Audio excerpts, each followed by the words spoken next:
பாவத்தினால உங்கள் சமாதானம் பாதிக்கப்பட்டிருக்கலாம், வியாதியினால் உங்கள் சமாதானம் பாதிக்கப்பட்டிருக்கலாம், பயத்தினால் பிசாசின் கிரியைகளினால் உங்களுடைய சமாதானம் பாதிக்கப்பட்டிருக்கலாம்.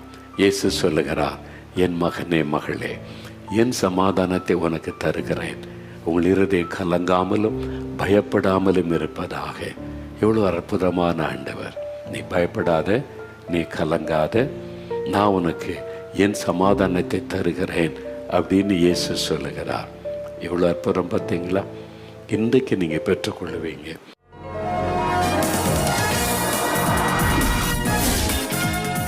ஆண்டவர் சொல்றார், என்னை நோக்கி கூப்பிடு, நான் உனக்கு பதில் தருவேன். தம்மை நோக்கி கூப்பிட்ட பிள்ளைகளை தேவன் ஆசீர்வதிப்பார். ஜனங்களுக்காக பரிதபிக்கிற தேவன், மனதுருக்கமுள்ள ஒரு தேவன் உங்களுக்காக மனதுருகுகிறார்.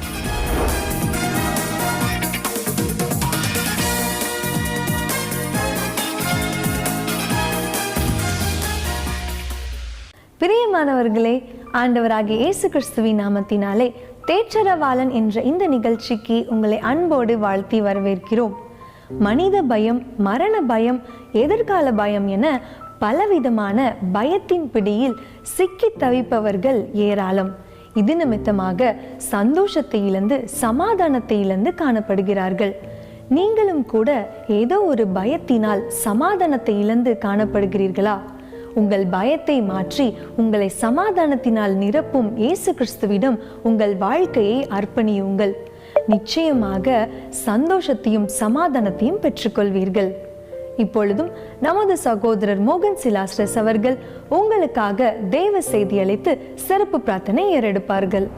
வேத புஸ்தகத்தில் லூக்கா எழுதின சுவிசேஷம் 19ஆம் அதிகாரம் முதல் 3 வசனத்தை நான் வாசிக்கிறேன். இயேசு எரிகோவில் பிரவேசித்து அந்த வழியாக நடந்து போகையில் ஆயக்காரருக்கு தலைவனும் ஐஸ்வர்யவானுமாய் இருந்த சகேயு எனப்பட்ட ஒரு மனுஷன் இயேசு எப்படிப்பட்டவரோ என்று அவரை பார்க்க வகை தேடினான். இயேசு எப்படிப்பட்டவர், அவரை அறிந்து கொள்ளணும். எல்லாரும் சொல்கிறாங்களே இயேசு இயேசுன்னே, அவர் அற்புதம் செய்கிறாரு, குருடருக்கு பார்வை கொடுக்கிறாரு, சப்பானியை நடக்க பண்ணுகிறார், ஜனங்களுக்கு அவர் அற்புதம் செய்கிறார், துக்கத்தை எல்லாம் மாற்றுகிறார்னு சொல்கிறாங்களே, இந்த இயேசுவை நானே பார்க்கணும், அவர் எப்படிப்பட்டவர் அப்படின்னு சொல்லி ஒரு பெரிய செல்வந்தன், பெரிய பதவியில் இருந்த மனிதன், அவனுக்கு ஒரு ஆசை வந்தது. அவரை பார்க்கணுன்னு ஓடி போகிறான். இயேசு அவனை பெயர் சொல்லி கூப்பிட்டு அவன் வீட்டில் நான் தங்கணும்னு சொல்லி அவனுக்கு ஒரு பெரிய ரட்சிப்பின் சந்தோஷத்தை கொடுத்தார். அதான் சரித்திரம், அது எழுதப்பட்டு இருக்கிறது. இந்த இயேசு எப்படிப்பட்டவர், நம்மை உண்டாக்கின கடவுள், இந்த உலகத்தை சிருஷ்டித்த தேவன் எப்படிப்பட்டவர். நமக்கு பல நம்பிக்கை இருக்கலாம். ஒருத்தர் சொன்னார் மனுஷன் குரங்குலேருந்து வந்தான், அது உன்னுடைய நம்பிக்கை, அது சரியான நம்பிக்கையாக இருக்க முடியும். அவங்களுக்கு ஒரு நம்பிக்கை இருக்கும், அதனால் அதுதான் சரி என்று நம்ப முடியாது, அது அவனுடைய புத்தியிலே வந்தது. ஆனால் மனிதன் தேவனால் விசேஷமாய் சிருஷ்டிக்கப்பட்டவன் என்று வேதம் சொல்லுகிறது. நான் குரங்கிலிருந்து வரவில்லை, என் தேவனால் விசேஷமாய் சிருஷ்டிக்கப்பட்டவன், உருவாக்கப்பட்டவன், அவருடைய சாயலை உண்டாக்க நான் அதை விசுவாசிக்கிறேன், அதனால் சந்தோஷமாக இருக்கிறேன். அப்படி ஒவ்வொருவருக்கும் கடவுளை பற்றி நம்பிக்கை உண்டு. உலகம் முழுவதிலும் ஒவ்வொரு இடத்திலும் ஒவ்வொரு இனத்திலும் ஒவ்வொரு விதமான நம்பிக்கைகள். ஆனால் எல்லாம் சரியாக இருக்குமா? இருக்காது. உண்மையான அந்த தெய்வம் கடவுள் யார், அவர் எப்படிப்பட்டவர், அவர் எப்படிப்பட்ட சுபாவம் உள்ளவர், நம்மகிட்ட என்ன எதிர்பார்க்கிறார், நமக்கு என்ன செய்வார், நமக்காக என்ன செய்தார். ஏதோ அவர் வந்தார், கல்யாணம் பண்ணார், 2 பொண்டாட்டி கட்டினார், அவர் இப்படி ஆனார் அப்படி ஆனார்னு அதனால எனக்கு என்ன பிரயோஜனம்? கடவுள் என்று சொல்லுகிற எனக்கு என்ன செய்தார், எனக்காக என்ன செய்தார், அவர் இப்போ எனக்கு என்ன செய்ய முடியும்? என்கிட்ட அது கொண்டு வா, இது கொண்டு வா, அங்கே வா, இங்கே வா, இந்த பணத்தை கூட அதை கூட கேட்குறாருன்னா எனக்கு என்ன பிரயோஜனம்? நம்முடைய நம்பிக்கையில் கொஞ்சம் ஒரு ஆறுதலாக தெரியும். அது முழுமையான விடுதலையும் அல்ல, ஆசீர்வாதம் அல்ல. அவர் என்றால் நம்மோட பேசணும், நம்ம கூட இருக்கணும், நம்ம கூட ஒரு தாயை போல தகப்பனை போல இருக்கணும்.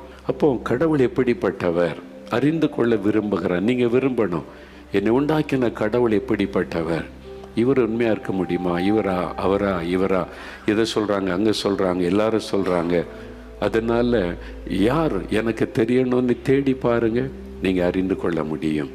இந்த வேத புஸ்தகத்துல அந்த கடவுள் எப்படிப்பட்டவர் என்று பல காரியம் சொல்லப்படுகிறாரு. சொல்லப்பட்டது இன்னைக்கு நடக்குதா, அதை தான் பார்க்கணும்.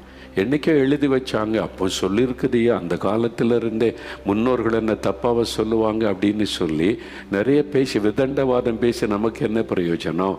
இன்றைக்கு அது நடக்குதா? 2000 வருஷத்துக்கு முன்னால் இயேசு அற்புதம் செய்தார், பேசினார். நீங்கள் இன்னைக்கு பேசுகிறாரா? இன்னைக்கு அற்புதம் செய்கிறாரு. அதுக்கு தானே இந்த சாட்சிகளை உங்கள் முன்னால் காண்பிக்கிறோம். இதை மாதிரி ஆயிரக்கணக்கான சாட்சிகள் இருக்கிறது, அனுபவங்கள் இருக்கிறது. அது கற்பனை கிடையாது, அவனுடைய ரியல் எக்ஸ்பீரியன்ஸ், ஒரு ரியல் உண்மையான அனுபவம் அல்லவா? இதை ஒருத்தர் 2 பேர் சொன்னால் அது எப்படி நம்புறதுன்னு சொல்லலாம். ஆயிரங்கள், எல்லா நாடுகளிலும் எங்கே போனாலும் நீங்கள் யோசிக்க வேண்டும். அப்போ இந்த கடவுள் எப்படிப்பட்டவர், இந்த இயேசு எப்படிப்பட்டவர் அறியும் போது தான் அந்த ஆசீர்வாதத்தை பெற்றுக்கொள்ள முடியும். இப்போ இயேசு கிறிஸ்து அவரை குறித்து சொல்லப்பட்டிருக்கிறதுல ஏசாயா 9ஆம் அதிகாரம் 6ஆம் வசனத்தில் இயேசு இந்த உலகத்தில் வந்தபோது அவருக்கு பல பெயர்கள் கொடுக்கப்பட்டது. அதில் ஒன்று சமாதான பிரபு. அவர் அதிசயமானவர், ஆலோசனை கர்த்தா, வல்லமை உள்ள தேவன், நித்திய பிதா, சமாதான பிரபு, தி பிரின்ஸ் ஆஃப் பீஸ் என்று அவருக்கு ஒரு பெயர் சொல்லப்படுகிறது. கடவுளுக்கு பல பெயர்களை வேதத்தில் பார்க்க முடியும். அவர் சமாதானத்தின் தேவன், காட் ஆஃப் பீஸ் என்று சொல்லப்பட்டிருக்கிறாரு. ரோமர் 15ஆம் அதிகாரம் 33வது வசனம், 1 தெசலோனிக்கர் 5ஆம் அதிகாரம் 23வது வசனம், பிலிப்பியர் 4ஆம் அதிகாரம் 1ஆம் வசனம், இந்த வசனங்களிலெல்லாம் சமாதானத்தின் தேவன், வானத்தை பூமியை உண்டாக்கினவர், நம்மை சிருஷ்டித்த தேவனுக்கு ஒரு பெயர் சமாதானத்தின் தேவன் என்பதாய் சொல்லப்படுகிறாரு. அந்த தேவன் இந்த உலகத்தில் மனிதனாய் அவதரித்தார்.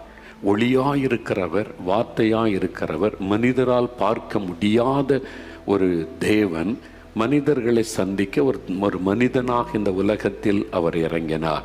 அப்படி தேவனுடைய குமாரன் என்று அழைக்கப்பட்டார். அவருக்கு கொடுக்கப்பட்ட பெயர்களில் ஒன்று சமாதான பிரபு, பிரின்ஸ் ஆஃப் பீஸ், சமாதானத்தின் தேவன், சமாதான பிரபுவாக உலகத்தில் வந்தார். எதற்காக? ஏன்னா மனிதனுக்குள்ளே சமாதானம் இல்லை. சமாதானம் பாதிக்கப்பட்ட மனிதர்கள் தான் இன்றைக்கு அதிகம். இன்றைக்கு உங்களுடைய உள்ளத்தில் சமாதானம் இருக்குதா? யோசித்து பாருங்க. மெய்யான சமாதானம், அதாவது உண்மையான சமாதானம், தெய்வீக சமாதானம் இருக்குதான்னு யோசித்து பாருங்க. இயேசு ஒரு காரியம் சொன்னார். இயேசுவை போல இப்படி ஒரு வார்த்தை யாரும் சொன்னது இல்லை, சொல்லவும் முடியாது. யோவான் எழுதின சுவிசேஷம் 14ஆம் அதிகாரம் 27வது வசனம், சமாதானத்தை உங்களுக்கு நான் வைத்து போகிறேன், என்னுடைய சமாதானத்தை உங்களுக்கு தருகிறேன், உலகம் கொடுக்கிற பிரகாரம் நான் கொடுப்பது இல்லை, உங்கள் இருதயம் கலங்காமலும் பயப்படாமலும் இருப்பதாக. இந்த மாதிரி யாராவது சொல்லியிருக்கிறாங்களா? எத்தனையோ அவதாரங்களை குறித்து கேள்விப்படுறோமே. மனிதர்கள் மேலே அக்கறையோட கூட மனிதர்களை பார்த்து இப்படி சொன்ன ஒரு கடவுளை நீங்கள் பார்த்துருக்கீங்களா? நீங்கள் யோசிங்க. அப்போ ஆண்டவர் சொல்லுகிறார், சமாதானத்தை உங்களுக்கு வைத்து போகிறேன் பிள்ளைகளே, என்னுடைய சமாதானத்தை தர. அப்படின்னா என்ன அர்த்தம்? நான் கடவுள், நான் வானத்தை பூமி உண்டாக்கின தேவன், எனக்குள் இருப்பது தேவ சமாதானம், டிவைன் பீஸ். அந்த சமாதானத்தை உங்களுக்கு நான் தருகிறேன். அந்த சமாதானம் என்ன? உலகம் கொடுக்கிற பிரகாரம் கொடுப்பதில்லை.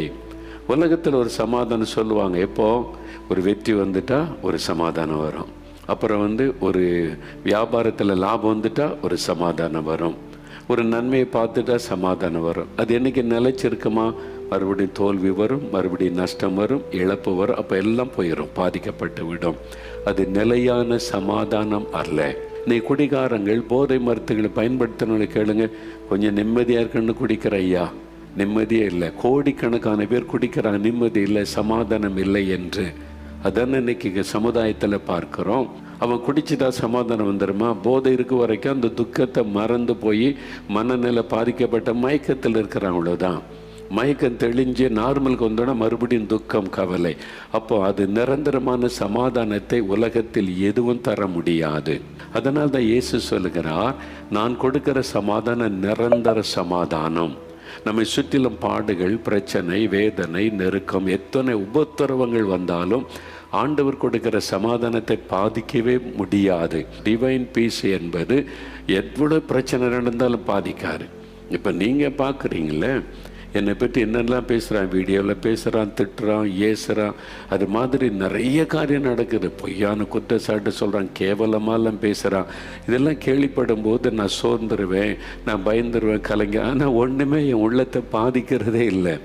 எப்போவுமே உள்ள சமாதானமாக யார் என்ன பேசுனா நமக்கு என்ன, யார் என்ன திட்டுனா நமக்கு என்ன, ஐயோ இப்படி பேசுகிறான்னு அப்படி பேசுகிறான்னு இல்லாத பொருளாது பேசுகிறான் சோர்ந்து போக இல்லை. எனக்கு ஆண்டவர் கொடுத்த சமாதானம் நிரந்தரமானது, எதுவும் என்னை பாதிக்காது. எத்தனை பேர் என்ன பேசினாலும் சொன்னாலும் என் உள்ளத்தின் சமாதானம் பாதிக்காது. ஏன்னா அது தேவ சமாதானம்.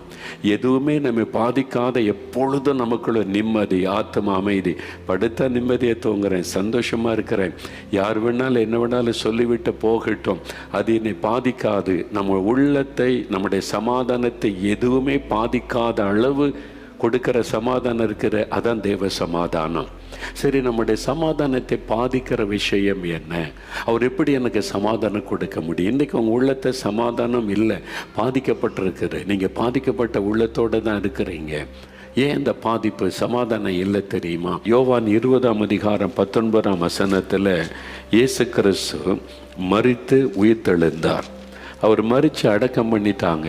இயேசுவோடு இந்த சீஷர்கள் நினச்சாங்க, இயேசு அடக்கம் பண்ணிட்டாங்க, எல்லாம் முடிஞ்சு போச்சு, இனிமேல் என்ன செய்கிறது?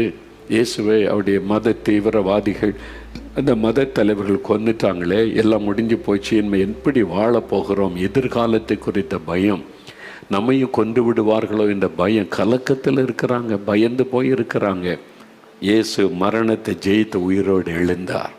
அவர் வந்து ரூமுக்குள்ளே நின்று சொல்லுகிறார், உங்களுக்கு சமாதானம், பீஸ் பி அன்டு யூ. நான் உயிரோடு இருக்கிறேன், மரணத்தை ஜெயித்தேன். நான் சொன்னேனே, என்னை சிலுவையில் அரைஞ்சு கொல்லுவாங்க, அடக்கம் பண்ணுவாங்க, 3ஆவது நாள் உயிரோடு எழும்புவேன்னு சொன்னனே, சொன்ன மாதிரி இயேசு உயிர்த்தெழுந்தார். அவர் இன்றைக்கு உயிரோடு இருக்கிறார் என்பதற்கு நான் சாட்சி, லட்சக்கணக்கான மக்கள் சாட்சி. இயேசு இன்றைக்கு உயிரோடு இருக்கிறதுனால தான் இதே மாதிரி அற்புதங்கள் நடக்கிறது. இயேசு கற்பனை கடவுள் அல்ல. இயேசு கிறிஸ்து உண்மையான ஜீவனுள்ள ஆண்டவர், பேசுகிறவர், அற்புதம் செய்கிறவர். இன்றைக்கும் ஆண்டவர் அற்புதம் செய்கிறார். இல்லை அவங்களுக்கு நடக்க இவங்களுக்கு நடக்க. வேதத்தில் ஒரு வசனம் இருக்குது, தேவன் நல்லோர் மேலும் தீயோர் மேலும் மழையை பெய்ய பண்ணுகிறார். ஒரு மழை பெய்யும் போது நல்லவங்க வயலில் மட்டுமா பெய்யும்? அந்த நல்லவங்க நிமித்தம் ஆண்டவர் மழையை கொடுக்கிறார்.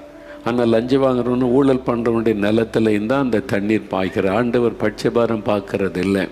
ஆண்டவர் எல்லாருக்கும் பொதுவான சில காரியம் செய்கிறார். அதை வச்சுட்டு அவன்லாம் ரொம்ப பக்தி உள்ளவன் நல்லவனை நம்பிட முடியாது. அதே மாதிரி தான் ஆண்டவரை நோக்கி கூப்பிடும்போது சில காரியம் நடக்கும் இயற்கையாகவே. அதை வச்சுட்டு நம்ம நினைக்கக்கூடாது. குறிப்பாக அவர் உங்களோட பேசினாரா, உங்களை சந்திச்சாரா, அவர் உங்களுடைய வாழ்க்கையை மாற்றினாரா, உங்களுக்கு அற்புதம் நடந்ததா, யோசித்து பார்க்கணும். இயேசுவே நீ கூப்பிட்டா போதும் விடுதலை.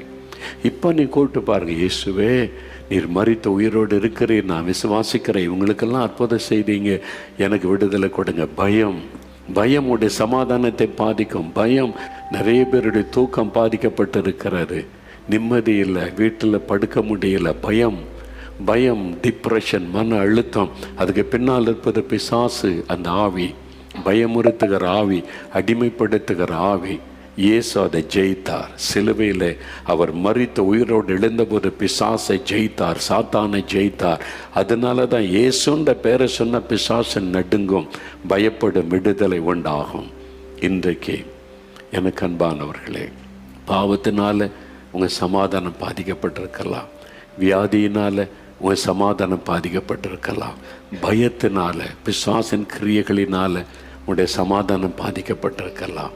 இயேசு சொல்லுகிறார், என் மகனே மகளே, என் சமாதானத்தை உனக்கு தருகிறேன், உங்கள் இருதயம் கலங்காமலும் பயப்படாமலும் இருப்பதாக. எவ்வளோ அற்புதமான ஆண்டவர்! நீ பயப்படாத, நீ கலங்காத, நான் உனக்கு என் சமாதானத்தை தருகிறேன் அப்படின்னு இயேசு சொல்லுகிறார். எவ்வளோ அற்புதம் பார்த்தீங்களா? இன்றைக்கு நீங்கள் பெற்றுக்கொள்ளுவீங்க. இந்த ஆசீர்வாதத்தை இயேசு மட்டும்தான் தர முடியுன்றீங்க. அது எப்படி? இயேசு மட்டும்தான் நமக்காக மரித்து பரிகாரம் செய்து மரணத்தை ஜெயித்த உயிரோடு கூட எழுந்த. அந்த சமாதி இந்த சமாதின்னு சொல்லுவாங்க. செத்து போய் சமாதியான ஒருத்தர் எப்படி நமக்கு அற்புதம் செய்ய முடியாது? ஆவி, அசுத்த ஆவி தான் கிரியை செய்யும். மரித்தும் உயிரோடு இருக்கணும். அவர் தான் மெய்யான ஆண்டவர். அப்படி தான் நம்ம நோக்கி பார்க்கணும், விசுவாசிக்கணும். ஒவ்வொன்றுக்கும் ஒரு காரணம் சொல்லி நம்மளை ஏமாற்றுவாங்க. அதனால் என்ன பிரயோஜனம்? உங்கள் காசு தான் விரையும், உங்கள் டைம் தான் விரையும். சும்மா போகிறதுனால சோறு சின்ன திருப்தி, அவ்வளோதான். ஆனால் மெய்யான ஒரு சமாதான சந்தோஷ விடுதலைன்னா இயேசுவால் உங்களுக்கு தர முடியும். அவர் மரித்து உயிர்த்தெழுந்தார். ஏன் தெரியுமா? 1 பேதுரு 2:24 சொல்லப்பட்டு இருக்கிறது, இயேசு கிறிஸ்து நம்முடைய பாவத்தை மன்னித்து நமக்கு சமாதானம் கொடுக்க நம்முடைய பாவங்களை சிலுவையில் சுமந்தார் என்று வேதத்தில் சொல்லப்பட்டிருக்கிறார். மத்தேயு 8:17 இயேசு நம்முடைய பலவீனங்களை ஏற்றுக்கொண்டு நம்முடைய நோய்களை சிலுவையில் சுமந்தார். நம்முடைய நோய்கள் பலவீனத்தை கூட சிலுவையில் சுமந்தார். அதனால தான் அவர் நம்மை குணமாக்க முடிகிறது. அது மாத்திரம் கலாத்தியர் 3:13 இயேசு சிலுவையில் நமக்காக சாபமானார். நம்முடைய சாபத்தை தன்மேல ஏற்றுக்கொண்டு நமக்காக சிலுவையில் மரித்தது அவர் பரிகாரத்தை உண்டாக்கி முடிச்சிட்டார். அதனால இயேசுவினால சாபத்திலிருந்து விடுதலை. ஏசாயா 53:4 நம்முடைய பாடுகளை ஏற்றுக்கொண்டு துக்கங்களை சுமந்தார். நம்முடைய துக்கத்தை எல்லாம் கூட அவர் சிலுவையில் சுமந்துட்டார். அதனால நமக்கு துக்கத்திலிருந்து பாடுகளிலிருந்து விடுதலை. அவர் சிலுவையில் சிந்தின ரத்தம். ஏசாயா 53:5 சொல்லப்பட்டிருக்கிறது வேதத்தில், நமக்கு சமாதானத்தை உண்டு பண்ணும் ஆக்கின இயேசுவின் மேலே வந்தது. மக்களுக்கு சமாதானத்தை கொடுக்க அந்த எல்லா பழிகளையும் பாவ சாபத்தை நான் ஏற்றுக்கொள்கிறேன் அப்படின்னு சொல்லி அவர் தன்னை அதற்கு அர்ப்பணித்து நமக்கு சமாதானத்தை உண்டு பண்ண ஆக்கினையை அவர் ஏற்றுக்கொண்டார். அதனால தான் கலாத்தியர் 1:20 சொல்லப்பட்டிருக்கிறது, இயேசு கிறிஸ்து சிலுவையில் சிந்தின இரத்தத்தினாலே நமக்கு சமாதானத்தை உண்டு பண்ணினார். அந்த இரத்தத்தின் புண்ணியத்தினால நமக்கு சமாதானம். அதனால் இன்றைக்கு உங்களுக்கு சமாதானம் தேவை. சமாதானம் பாதிக்கப்பட்டு நிம்மதி இல்லாமல் இருக்கிறீங்க. இந்த சமாதான நிம்மதியை கர்த்தர் கொடுக்க விரும்புகிறார். பிரியமானவர்களே, ஏதோ ஒரு காரியத்தை குறித்து பயந்து கொண்டிருக்கீங்களா? அதனால தான் ஆண்டவர் இன்னைக்கு உங்களோட பேசினார். பாருங்க, பயத்தை சந்தோஷமாக சமாதானமாக மாற்றிட்டார். உங்கள் வாழ்க்கையில் இருக்கிற பயத்தை அவர் சந்தோஷமாக மாற்றி விடுவார். இயேசு சொல்கிறேன், நான் உயிரோடு இருக்கிறல்ல, நீ ஏன் பயப்படணும்? அந்த உயிர்த்தெழுந்த இயேசுவை சொந்தமாக்கி கொள்ளுங்க. விசுவாசத்தோடு உங்களுடைய வாழ்க்கையில் அவருக்கு இடம் கொடுங்க. இயேசு என் கூட இருக்கிறார், அவர் உயிரோடு இருக்கிற ஆண்டவர், அது எனக்கு போதுன்னு சொல்லுங்க. அவர் எல்லாத்தையும் பார்த்து கொள்ளுவார். பயமெல்லாம் ஓடி மறைஞ்சிரும். உள்ளத்தில் எப்போவுமே ஒரு ஆத்ம அமைதி, சமாதானம் இருக்கும். இன்றைக்கி அந்த சமாதானம் உள்ளத்தில் இருக்கிறதா? சமாதான குறைவு காணப்படுகிறதா? யோசித்து பாருங்க. அப்படியே உங்களுடைய வலதுகரம் உயர்த்துங்க. தகப்பனே, நீர் சிலுவையிலே மரித்து அடக்கம் பண்ணப்பட்டு 3ஆவது நாள் உயிரோடு எழுந்தீர். நீர் உயிர்த்தெழுந்தது எனக்காக. என்னுடைய பயத்தை மாற்றி எனக்கு சமாதானம் கொடுக்க, எனக்கு அற்புதம் செய்ய, என்னை குணமாக்க, எனக்கு விடுதலை கொடுக்க, எனக்காகவே நீர் மரித்து உயிர்த்தெழுந்தீர். நான் அதை விசுவாசிக்கிறேன். இப்பொழுது யார் யார் விசுவாசத்தை ஜெபிக்கிறார்களோ அவர்கள் மீது உம்முடைய வல்லமை இறங்கட்டும். இயேசுவின் நாமத்தில் சுகமளிக்கிற வல்லமை இறங்கட்டும். இயேசு கிறிஸ்துவின் நாமத்தில் விடுதலின் வல்லமை இறங்கட்டும். ஒவ்வொருவரையும் தொடும், ஒவ்வொருவருக்கு அற்புதம் செய்யும், ஒவ்வொருவரையும் மகிழ பண்ணும். அவங்க விரும்புகிற காரியத்தில் அற்புதம் நடக்கட்டும். இயேசுவின் நாமத்தில் நீ செய்து விட்டதற்காக ஸ்தோத்திரம், ஸ்தோத்திரம், ஸ்தோத்திரம். அப்பா, உம்முடைய பிள்ளைகள் இன்றைக்கு பெற்றுக்கொண்ட ஆசீர்வாதத்திலே நிலைத்திருக்க கிருபை கொடும். இயேசு கிறிஸ்துவின் நாமத்தில் ஜெபிக்கிறோம் பிதாவே. ஆமேன், ஆமேன். பிரியமானவர்களே, இந்த நிகழ்ச்சி உங்களுக்கு மிகவும் பிரயோஜனமாக இருந்திருக்கும் என்று விசுவாசிக்கிறோம். நீங்கள் பெற்றுக்கொண்ட நன்மைகளை எங்களுக்கு தெரியப்படுத்த மறவாதிருங்கள். தெய்வ சமாதானம் உங்களோடு கூட இருப்பதாக. ஆம்.